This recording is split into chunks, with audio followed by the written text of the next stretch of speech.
My name is Olubukola, Bridgit Egbaiyelo. I'm from Nigeria. When and why did you come to the UK? I came to UK in the year 2007. I got married in Nigeria and I joined my husband here later. And it has been good. What do you do for a living? I'm a fashion designer, as you know. And how long have you been doing the fashion designing business? Wow! As early as maybe, because fashion, sewing especially is what I have passion for, right from age of 7, because my mom was a sewing mistress.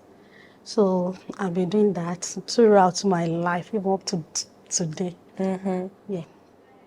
And with your fashion business, it's called Heritage, isn't it? Yeah, Heritage Fashion House. What success stories do you have with that, or any other success stories would you like to share with us in your life?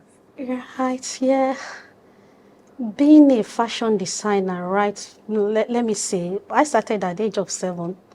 You know, my mom was a sewing mistress, doing her own stuff. Then all the cut-out pieces from the table, I will use it to make clothes for my dolls, Then my auntie of a blessed memory, when she noticed that, she will bring me the, what's it called, the top, the one she's not using and everything like that. And the hair tie, in Africa we have this hair tie, might be Yeah. like a 2 yards.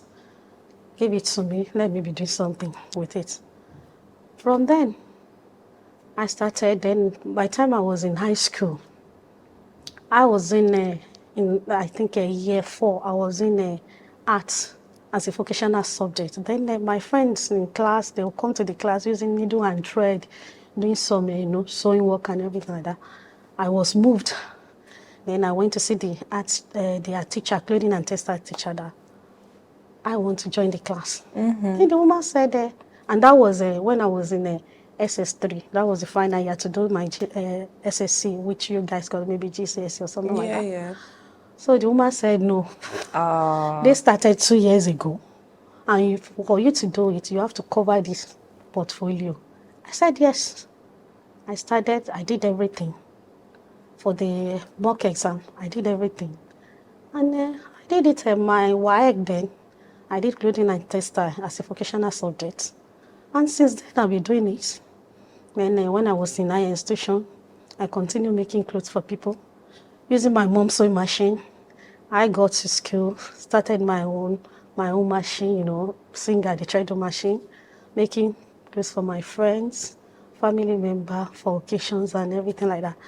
I didn't really learn from anybody at the early stage of everything, even coming to this country. I'll just take the step measurements, nail myself, do my own thing, and everything will just look like, as if I've learned from someone. Yeah.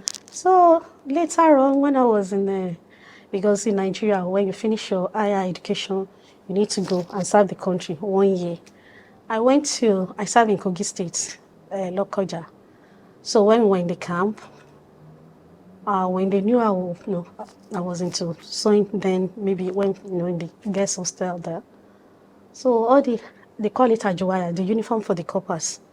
So I was the one adjusting it for them. Then a friend of mine too that sews as well, with the cooking as well, everything like that, because that area too, God bless me in that area as well.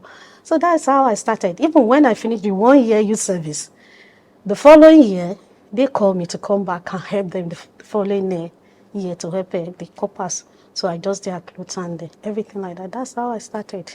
And since then, I've been doing it. Then coming to this country, because I have passion for it. It's in my blood. Yeah. So I've been doing it. Yeah, you should be very proud. And later, maybe it was 2017, then I decided that I need to move on with this passion of mine.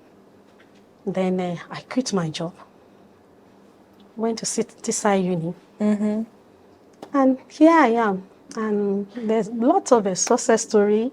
Most of my work has featured in many magazines around here, and my final project as well was published by a magazine as well.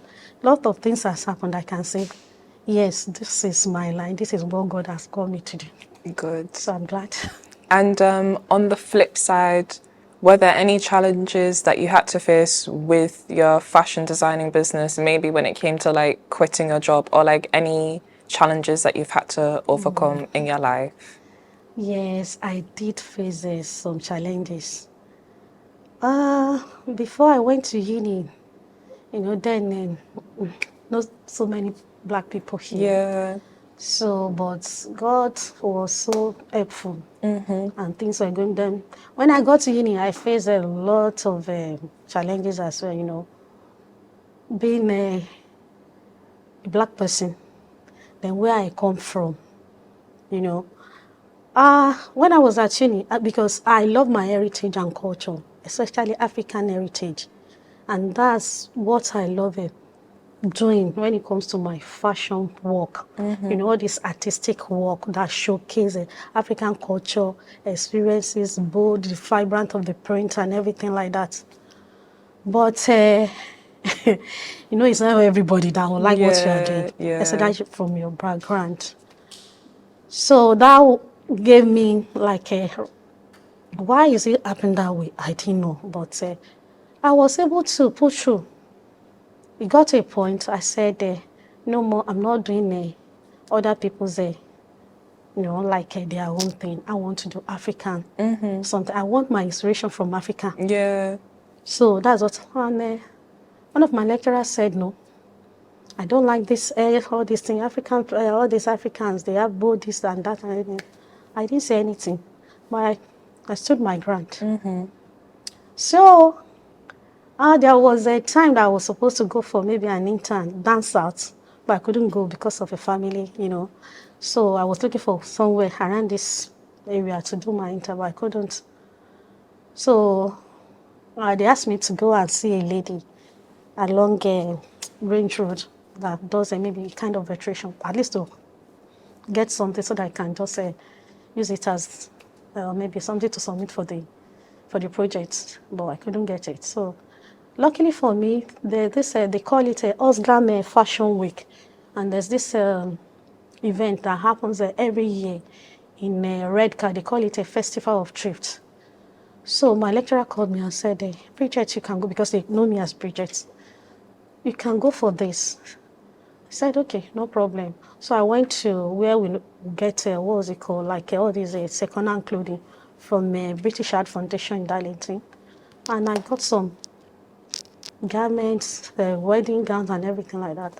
Because the theme for the festival then, that very year, I think it was about pollution. So we had to do something that has to do with pollution, reducing what is going into the landfill and everything like that. I did my own part, and on that very day, I was surprised when I was called to come and take picture that my garment is a wild garment. And I didn't even know that that lot of a magazine, maybe like at least 5 magazines in this area published the work. It was Auntie Shade that saw me in church the following Sunday and said, wow, well, you and your son now become a celebrity. I didn't see anything there. She gave me the newspaper, Evening Gazette. Somebody else came back and said, Erad, you are here. Like maybe 4 months. And then I got to uni the following week. The lecturer that didn't like my work called me to the office and said, Bridget, come. I need to show you something. Then she gave me, I said, what is it? He said, now and then, publish your work. I just looked at it, okay, thank you. I left. I knew from the one that she's doing that, at least for me to know that, okay, she still supports me, but not really. Yeah. But I didn't say anything. Then there was a time I decided to do maybe a coat, big coat, all these big coats, I did the coat. And at the end of the day, the year before, they said our senior colleague, they were graduating, then they did their own fashion show. So as they were about to take all the garments on the way out for the fashion show, somebody came into the class and said, Bridget, you know what? Somebody said that they should return your coat. I said, no problem. Just return it. A friend of mine that modelled for me, she came over and said, you know what, I was there. She said they should return it. She doesn't want anything, African something. I said, no problem. She's not my client. And she's never going to be my client. I said, no problem. I didn't call her. I didn't even go to her. People said I should go and meet her. Why must it be my own nigga? I said, no problem. Lo and behold, I was just at home. Somebody called me. Messaged me, was it on Facebook or something like that, and said, I went to Tisa Uni and I saw a quote. And I asked, and I was told so person. You were the one that made that quote? I said, yes, from scratch. She said, would you like to work for me? I said, saying in year 2. So, and I don't think I'm going to work for anybody. Well, she persisted and everything. So by the time you finish, even when I finished at uni, she contacted me and I said no. That's how the quote that was rejected now became what everybody wanted. So there's some things when people say you can't do it, or when you believe in yourself, you can do lots and you can achieve many things. And today, I thank God, so many challenges in that area. Then when we were supposed to do our final year, the design was during COVID, the year COVID started. So I think it was March. So everybody went to. By the time we had to submit our project, we did everything, digital one, everything like that. At the end of the day, I was the only one that finished my collection out of all the students in the class. And I did everything at home. The painting on the garments, everything. I did everything. And to God be the glory. The lecturer sent me, emailed me again and said, there's this thing coming up with Mima School of Art or something like that. They want to do exhibition and apply. If your work is big, is one of, so they will go for the exhibition. I applied for it. I was asked to come for the interview. I went for the interview. They picked my work. That's good. And that's how everything started up to today. We are moving forward. And where we are today now, we're into fabric as well, selling fabric and everything like that. So I thank God.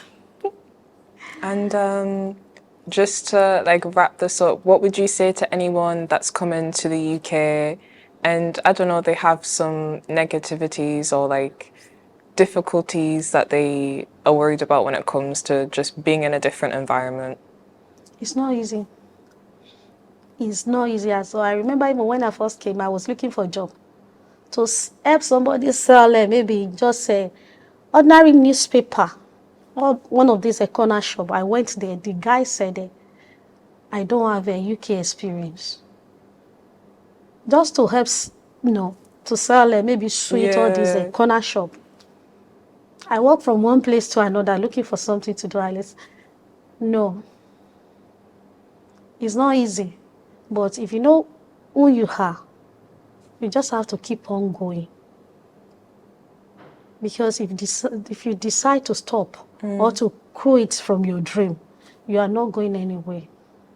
So that's what I can say. It's not easy. You can't just come from your own land and you expect it's going to be rosy where you are going to. But as time goes on, and you are just trying your best and believing in yourself and believing in God, you'll be surprised. The way will just open as if So that's what I can say. Just keep on going. It's not easy. You will get it because this thing is something that everybody has to. But when they say there's no way there, and if people are saying there's no way, you have to try and see until you get there and know what it entails. That's when you can tell people that though it's not easy, but I'm able and I will conquer. And by the time you get your success and everything, by the time everything is buoyant, you'll be like, and people will come to you and be asking, so you can tell the story. Because if you call yourself a soldier and you have not been to war front, there's no way you're going to be a general. That's it. You go there and see how everything goes. Then do your own part and you can tell people.